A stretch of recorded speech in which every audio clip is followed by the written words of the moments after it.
You're with Julian on the Brown Note and a review of the very recently released Australian outback drama The Furnace, which has got 93% on Rotten Tomatoes. It follows in the grand footsteps of some incredible cinema. I thought the proposition was a little bit overrated, but Sweet Country, Tracker, there have been some incredible stories from the outback. For one thing, we don't tell Aboriginal stories at all in Australia very much. We try and push them on the back burner and pretend they didn't exist. But the whole life of the formation of this country in the outback and the brutality and the fact that there were actually people there that had culture and families and stuff. There have been so many films, Rabbit Proof Fence, 10 Canoes, that have really shown a light on what is one of the most cinematic backdrops for any film, all the way back to Outback, the Nicholas Roeg film. The landscape just speaks for itself. It's got so much cinematic about it. The sparseness, the brutality, it really lends itself to cinema.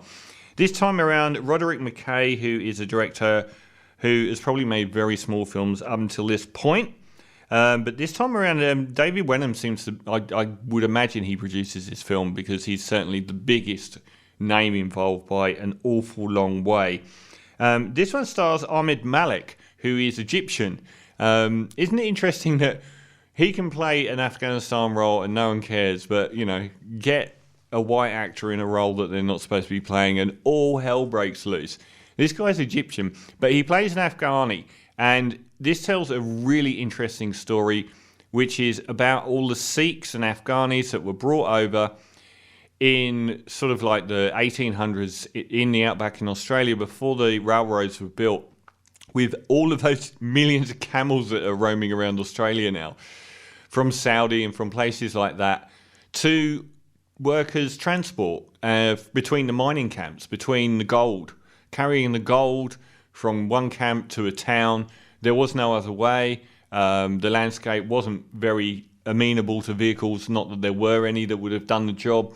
So there were camel trains crisscrossing Australia back then, and even to this day there are Aborigine groups with surnames from Sikh families and from Afghanistan, and they still exist in Australia, and this whole culture has just been completely lost and forgotten, and it's an amazing topic to have as a film because of when the railroads opened up, all these camel traders just basically got turfed. And they were, of course, treated quite horrifically by the Anglo population of Australia as well. And Ahmed Malik's partner, a Sikh, is gunned down brutally at the start over nothing. And they also have an Aboriginal guy with them. There's three of them roaming around with their camels, trading and doing stuff like that. But his friend gets murdered immediately. The Aboriginal guy is going back to his group, where he was about to take the Sikh guy to initiate him in becoming part of their tribe. When this horrible event happens, he invites the Ahmed Malik character, Hanif, to join him, but he won't. He wants to make his fortune and get the hell out of Australia and go home. He was sent there by his dad, and he's been treated appallingly ever since. He comes across a shot and very injured David Wenham, where there's been some kind of shootout, and everyone else is dead, and the two form a tetchy bond, a very tetchy bond, and Ahmed Malik, the Hanif character, realises that David Wenham is carrying a fair bit of gold bars, which he's obviously stolen from one of the mining camps. There are also a group of police chasing after them, and it's so predictable. When you have these films, there's always the police chasing them, and there's always like this malevolent angel of death character like Shagur also chasing them. It's exactly that.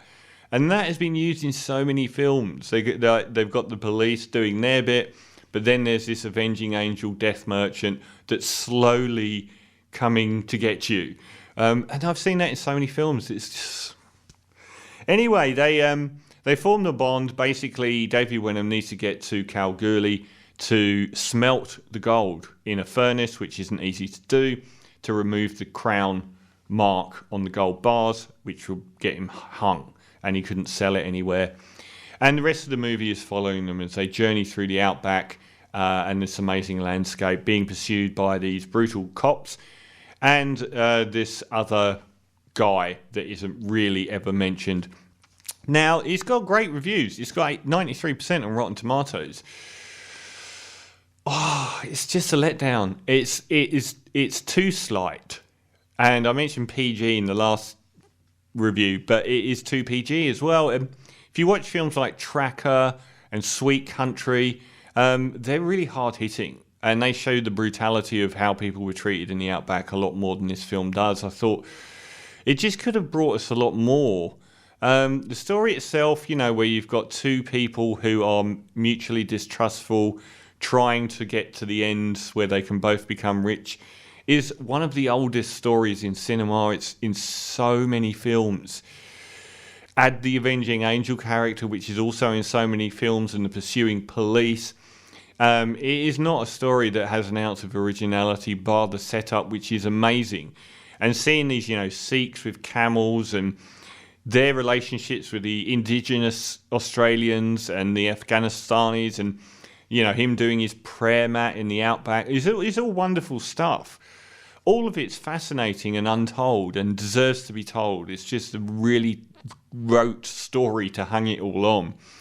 And I have to say, by the time I got to the end, I was a little less satisfied. David Wenham's performance was magnificent. He was really, really good. And unfortunately, he kind of showed everyone else up, who was a bit amateurish. Some of the others stood out a little bit, but not many. And I think the biggest problem I have with this film is Ahmed Malik. He just isn't... On this, I don't know what he's like in other stuff, but on this, he's just not that great an actor. And he's in every frame. And they make it worse because they try and make him very, very strong and silent. And there's only so much furtive, moody glances you can give when your acting isn't actually that up to par. They should have given him a lot more dialogue, because it gets a bit silly and you wish he would talk more, because he just doesn't have the gravity to sort of pull the role off, and I found him to be a bit of a weak link. The Avenging Angel, that whole scenario is just so pointless. It resolves itself in just such an unsatisfying way. It just doesn't mean anything. And neither does... I thought the end itself was kind of good, the actual end, but the denouement end where it all comes to a head was pretty unsatisfying as well. The other characters weren't particularly well written or performed. So I think it was a bit of a letdown for me, unfortunately. It's up against some strong opposition, but it fails a lot. Even though I think The Proposition is an overrated film, it does get a bit cheesy and silly at times. It's still quite a lot more punch to its weight, and performances and everything else and story are a lot better than this. I really was happy I watched it to see this world that I'd never even heard of. All these camel traders roaming and building Australia. And the fact that these cultures have vanished from Australia. As soon as the camels went, so did they. So I thought that was fascinating. But if it was white men in a Western, you'd show at the door, because the story is that trite and well worn. So, and the lead actor isn't particularly good. So I'm a bit sad to say, 93%. I don't think so. I'm going to give The Furnace a sad letdown, 6.5.